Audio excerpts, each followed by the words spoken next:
여러분 밖에 한번 보세요. 창문이 보이시는 분들은 눈이 옵니까? 네, 오죠. 참 눈이 하얗게 왔어요. 저는 이렇게 눈이 오면 잊혀지지 않는 고백을 한 어느 여성분의 고백이 생각납니다. 어머, 하나님은 하얀색 하나로 끝내시네요. 이렇게 고백했던 것이 너무나 마음에 와닿고 진정한 고백인 것 같아서 그런 생각이 들었습니다.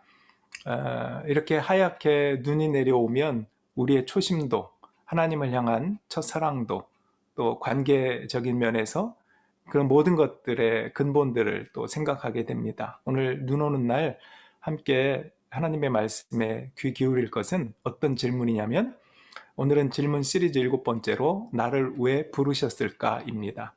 한번 따라 할까요? 나를 왜 부르셨을까? 나를 왜 부르셨을까? 네. 여러분, 만일 내 안에 비교의식이 있고 열등감에 묶여 있다면 누군가를 사랑하거나 존중할 수 없습니다. 남을 존중하고 사랑하며 산다는 것은 내 안에 묶인 것이 없을 때, 그럴 때 가능합니다. 베드로전서는 예수님의 복음으로 인해서 해방되고 자유롭게 된 사람이 이제는 어떻게 살 것인가를 계속 소개하고 있습니다. 지난 주일 같은 경우는 남편으로서, 아내로서 또 사랑하고 존중하면서 살아라, 이런 말씀들이 나와 있었죠. 여러분, 하나님이 우리를 구원하시고 물론 사랑하시고 하나님의 자녀가 되게 하신 후에 왜 부르셨을까요? 뭘 하라고? 그 다음에 주신 사명은 무엇일까요? 왜 나를 부르셨을까? 오늘은 베드로전서 3장 8절로 16절까지인데요. 우리 먼저 3장 8절로 9절을 읽을 텐데 여러분들이 쭉 보면서 어떤 단어에 마음이 끌리는지 한번 보십시오. 마지막으로 말합니다. 여러분은 모두 한 마음을 품으며 서로 사랑하며 서로 동정하며 서로 사랑하며 자비로우며 겸손하십시오. 악을 악으로 갚거나 모욕을 모욕으로 갚지 말고 복을 빌어 주십시오. 여러분으로 하여금 복을 상속받게 하시려고 하나님께서 여러분을 부르셨습니다. 여기 첫 구절부터 벌써 답이 나오죠? 왜 부르셨는가? 복을 상속받게 하시려고, 또 복을 빌어주게 하려고 여러분을 부르셨습니다. 그랬죠. 여기 첫 구절부터 보면 좋은 단어들이 많이 나오죠. 한 마음을 품으라, 서로 동정하라, 사랑하며, 자비로우며, 겸손, 이런 좋은 단어들이 있습니다. 이런 좋은 단어들을 볼 때, 그래, 참 좋구나. 또는 마치 내가 그런 사람인 것처럼, 또 그런 사람이 되고 싶은 마음인 것처럼 그게 받아들여지는데, 뭐뭐 하지 말라는 말에 딱 마음에 걸리는 경우가 생깁니다. 예를 들어 세 번째 줄에 악을 악으로 갚거나 모욕을 모욕으로 갚지 말라. 이게 뭐뭐 하지 말라잖아요. 여러분 혹시 악을 악으로 갚거나 모욕을 모욕으로 갚지 말라, 이 말에 좀 걸리는 분이 있습니까? 원수가 생각나거나 또 내가 피해를 입고 상처를 입어서 언뜻 그렇게 가해했던 그 사람 혹은 그 사건이 생각나서, 그런데 어떻게 복을 빌어줄 수 있습니까? 그런 사람한테 악을 악으로 갚거나 모욕을 모욕으로 갚지 말고 복을 빌어줘라, 이게 가능하냐 이것입니다. 구약 성경에도 눈은 눈으로 이는 이로 갚으라고 말하지 뭐 원수를 사랑하라 이런 말이 없잖아요. 근데 어떻게 복까지 빌어줄 수 있겠어요? 이와 관련된 예수님의 말씀을 한번 보기 원하는데, 예수님 뭐라고 하실까요? 마태복음 5장에 그런 말씀이 있습니다. 눈은 눈으로 이는 이로 갚아라 하고 말한 것을 너희는 들었다. 그러나 나는 너희에게 말한다. 악한 사람에게서 맞서지 말아라. 누가 내 오른쪽 뺨을 치거든 왼쪽 뺨마저 돌려대어라.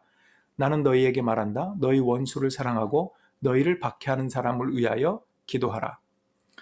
이 말씀에 대해서 아멘 하는 분도 있겠지만 어쩌면 이건 너무 좀 패배주의 아닌가? 만약에 이걸 그냥 놔두면 이 원수가 또 다른 사람에게 피해를 입힐 수도 있을 텐데 라고 하는 그런 마음, 안타까운 마음. 어떻게 원수를 사랑할 수 있지? 근데 사도 바울도 예수님과 비슷한 말을 해요. 로마서 12장에 한번 보겠습니다. 사랑하는 여러분, 여러분은 스스로 원수를 갚지 말고 그 일은 하나님의 진노하심에 맡기십시오. 성경에도 기록하기를 원수 갚는 것은 내가 할 일이니 내가 갚겠다고 주님께서 말씀하신다 하였습니다. 내 원수가 줄이거든 먹을 것을 주고 그가 목말라 하거든 마실 것을 주어라. 그렇게 하는 것은 내가 그의 머리 위에다가 숯불을 쌓는 셈이 될 것이다 하였습니다. 악에게 지지 말고 선으로 악을 이기십시오. 여기에 나오는 네 번째 줄의 따옴표는 잠언 25장에 나오는 말씀을 인용한 말씀입니다. 내 원수가 줄이거든 먹을 것을 주고 목말라거든 마실 것을 주고 그렇게 하는 것은 내가 그의 머리에 위에다 숯불을 쌓는 셈이 될 것이다.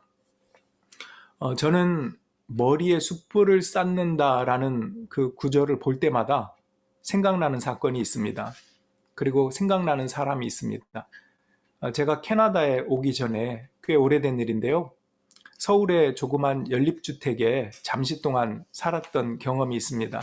그때 저를 포함해서 거기에 살던 모든 세입자들이 전세금을 돌려받지 못했습니다. 그 주인이 사기꾼이었습니다. 눈 뜨고 코 베어 간다는 말이 있었는데 제가 자세한 이야기는 다 드릴 수 없지만 그 당시에 모든 세입자들, 또 저도 그렇고요. 마음이 어땠을까요? 정말 힘들었어요. 심지어 이런 생각까지 나요.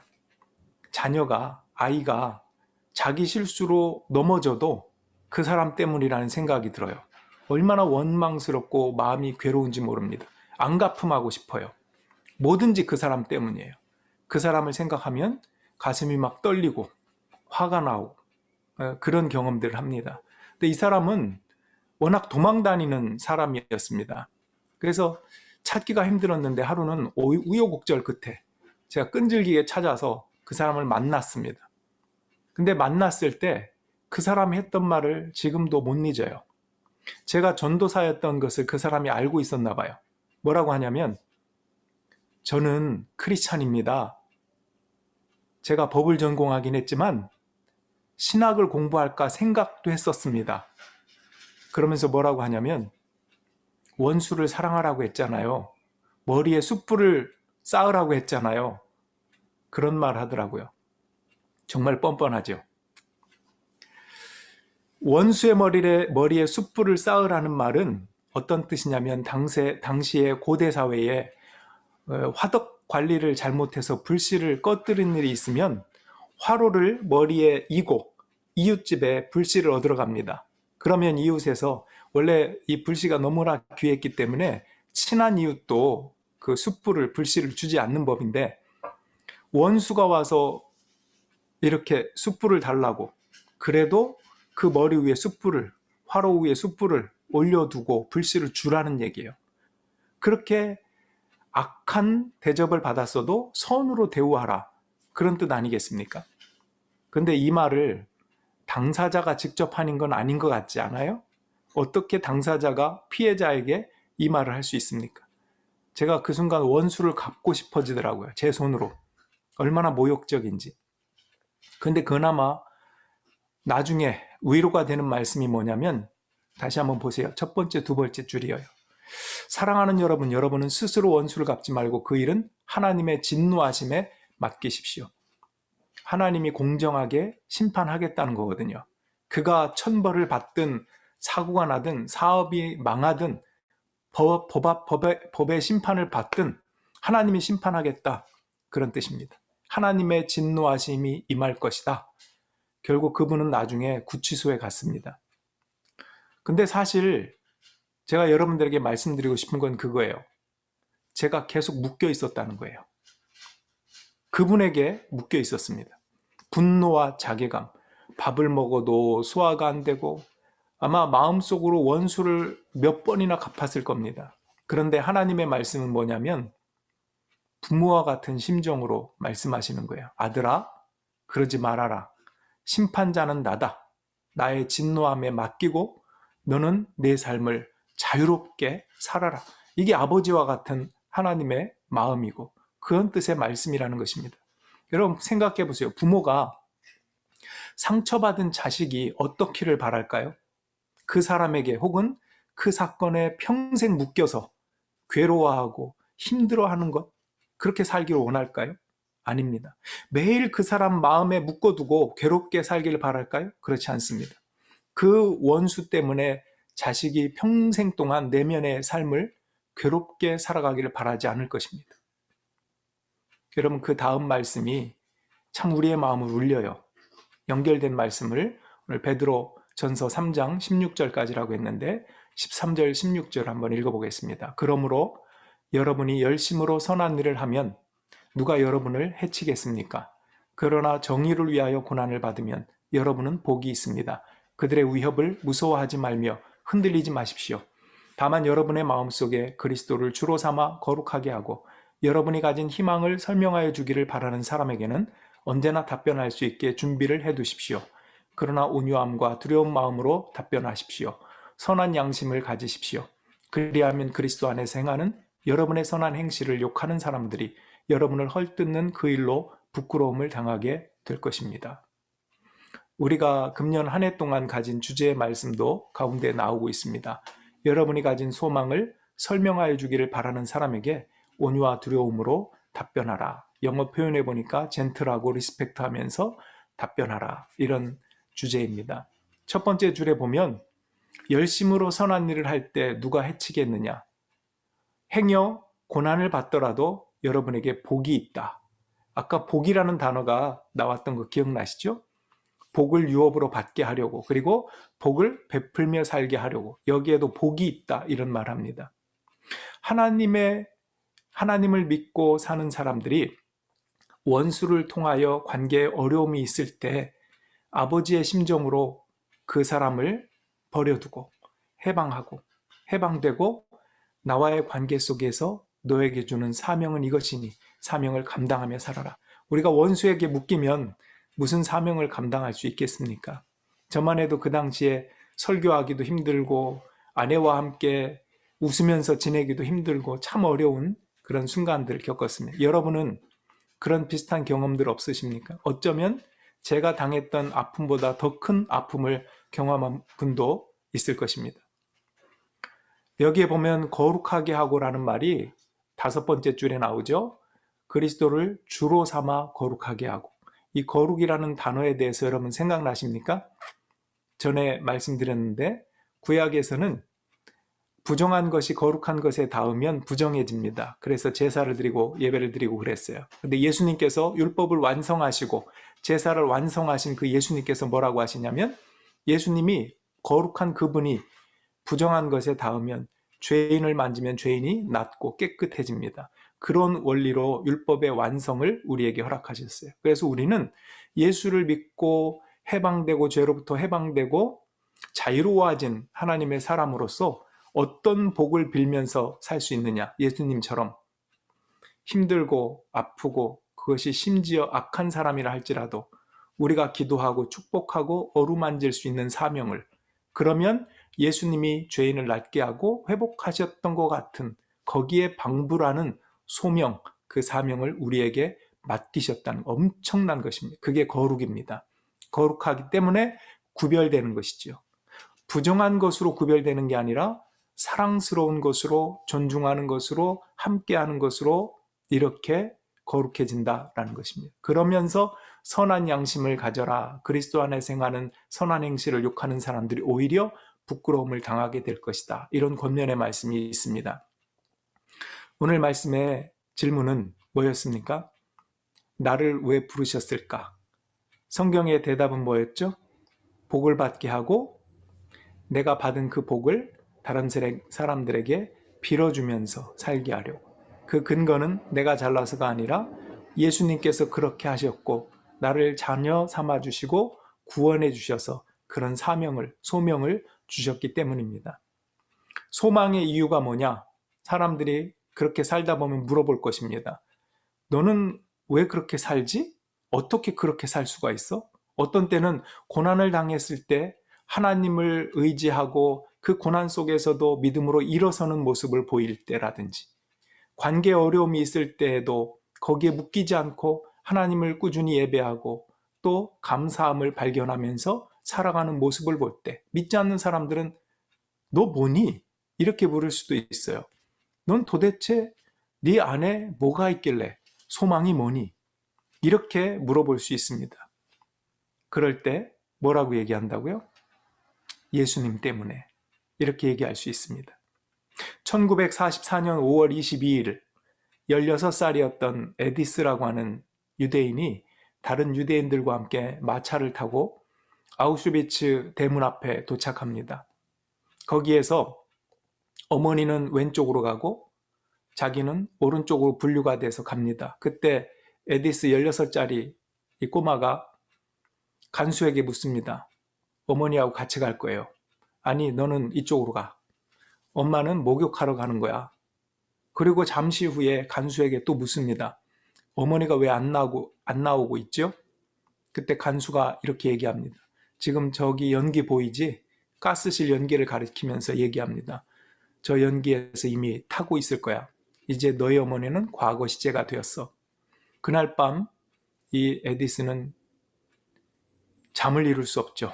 어머니가 돌아가시고 많은 유대인들 동족이 죽었습니다. 아니 1년 내내 그렇게 갇혀 있고 석방이 되었지만 그 후로도 그는 그 상처를 잊을 수가 없었습니다. 그러다가 대성통곡하고 그 삶을 몇 년 동안 살다가 어머니의 말씀을 떠올렸습니다. 마차를 타고 아우슈비츠에 도착하기 전에 마차에서 엄마가 했던 말이었어요. 그 말은 이것이었습니다.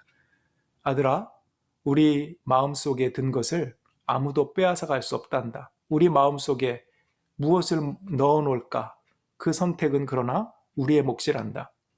증오냐 사랑이냐, 앙심이냐 친절이냐, 복수냐 용서냐, 저주냐 축복이냐. 이 말을 떠올리고 또한 펑펑 울게 되었습니다. 그리고 아마도 어머니의 마음, 그 아우슈비츠에서 살아난 아들이 어떻게 살기를 바랄까 생각할 때 어머니 마음은 어떨까? 그리고 그는 그것으로부터 해방되어 그 다음에 은혜의 삶을 살게 됩니다. 여러분, 하나님의 마음이 그렇다는 거예요. 아까 우리가 본문에서 읽었던 것처럼 내가 갚아줄게. 나도 화가 있어. 내 진노가 너의 원수를 대할게. 근데 사실 보면 사람은 저마다 감정이 자기 편이죠. 어쩌면 내가 그 원수는 절대로 무기징역 이상 받아야 돼 라고 하는 그 원수, 그러나 나의 잘못도 있을 수 있죠. 어떤 경우에는 아닐 수도 있지만, 그래서 심판자라고 할 때는 감정에 묶여있는 내가 심판하면 위험한 것입니다. 언제나 정의롭고 공평하신 하나님이 심판자가 되어야 된다는 것을 우린 인정해야 돼요. 우린 감정이 있는 사람들이기 때문에. 그래서 그러한 공평하신 하나님, 그분께 심판권을 맡겨드리는 것이 또한 신앙이기도 합니다. 그러면서 하나님의 마음이 그렇다는 거예요. 내가 갚아줄 테니까 너는 거기에 더 이상 묶이지 마라. 내가 너를 보기에 참 마음이 아프다. 아버지로서. 내 자녀지 않니? 그러니까 거기서 해방되어서 심판은 나에게 맡기고 오히려 이제는 더 나아가라. 어떻게 나아가라고요? 복을 빌어주래요. 그 원수를 향해서. 여러분, 이 말씀은 우리 인간으로서는 도저히 받을 수 없는 말씀이에요. 어떻게 그렇게 당했는데 그 원수를 용서할 뿐 아니라 복을 빌어줄 수 있어요? 이건 성령께서 도와주셔야 가능한 일입니다. 그건 어떻게 성령께서 도와주실 수 있죠?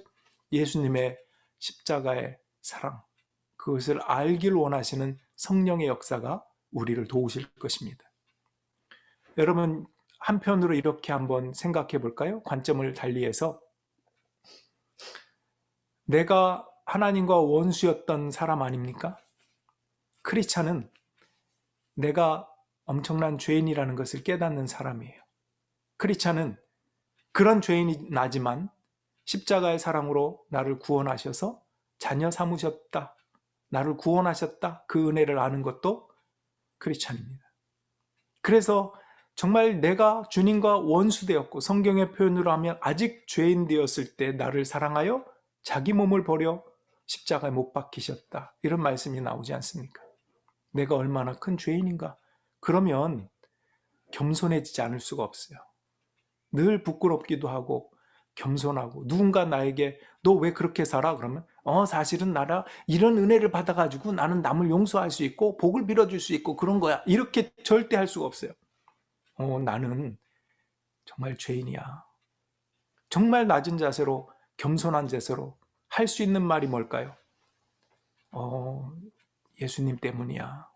그 말밖에 없을 것입니다. 여러분, 이제는 예수님이 그러셨듯이 작은 예수로 살면서 복을 빌라고 그렇게 얘기하십니다. 여러분, 나를 왜 부르셨을까? 여러분을 하나님께서는 왜 부르셨을까요? 죄로부터 구원하시고 그분의 사랑을 알게 하시고 자녀를 삼아주신 것으로 끝내는 게 아니라 어떤 사명을 주셨다고요? 복을 빌어주는 자로 살라는 것입니다. 그 안에는 원수를 사랑하는 말씀이 들어있고 악을 선으로 갚으라는 말씀이 들어있습니다. 복을 상속받게 하고 그래서 복을 빌어주도록 부름을 받았다. 이 대답을 여러분 한 주 동안 묵상하면서 이번 주 제2의 수요일부터 사순절이 시작되는데, 제2의 수요일은 죄를 회개하면서 머리에 죄를 뿌렸다고 해서 제2의 수요일이라고 합니다. 또는 성회 수요일이라고 말하기도 합니다. 이 사순절 기간 동안 주님의 크신 은혜를 경험하길 바라요. 여러분들은 어떤 아픔, 어떤 상처가 있습니까? 어떤 사건을 만나고 그 마음속에 괴로움을 갖고 있습니다. 지금 여러분 중에는 그것이 하나님의 은혜로 치유가 되고 헨리 나우엔의 말대로 상처받은 치유자, 그 상처가 이제는 남을 치유하는 도구로, 사명 그 조건으로 변한 분도 있을 것이고, 어떤 분은 아직 그 과정 속에 진행형인 분도 있을 것입니다. 여러분, 그러나 늘 하나님께 소망을 두고 내 마음의 근거나 실력이 아니라 하나님께로부터 늘 이 은혜가 나에게 임한다라고 하는 것을 인정하면서 겸손한 마음으로, 감사한 마음으로 예수님의 십자가를 묵상하는 사순절, 이 기간들이 되기를 원합니다. 여러분, 이 시간에 기도할 때 한 주간 동안 주님, 내가 주님과 함께 살겠습니다. 믿음으로 살겠습니다. 고백하며 기도하기 원합니다. 기도하겠습니다. 이 시간에 이렇게 기도합시다. 원수를 사랑하라. 우리의 원수는 멀리 있지 않습니다. 늘 가까이에 있습니다. 형제가 원수가 되기도 합니다. 그래서 형제를 사랑하는 말은, 원수를 사랑하라고 하는 그 말은 형제를 사랑하는 말일 수도 있습니다. 부모를 사랑하라는 말일 수도 있고, 아내를, 남편을 사랑하라는 말일 수도 있습니다. 내가 하나님과 원수되었을 때 나를 십자가의 사랑으로 품으시고 선대하시고 자녀 삼으시고 또한 작은 예수로 살게 하신 그 은혜들을 이 시간에 묵상합시다. 그리고 하나님 앞에 우리의 마음을 열어서 그 원수된 사람, 그 원수된 사건들에 더 이상 묶이지 않고 주님의 구원을 받은 자로 자유롭게 주님을 예배하며 복을 선포하고 빌며 살겠다고 이 시간에 마음에 다짐하면서 성령께서 도와달라고 간구하는 마음으로 함께 기도하며 나아갑시다. 기도하겠습니다.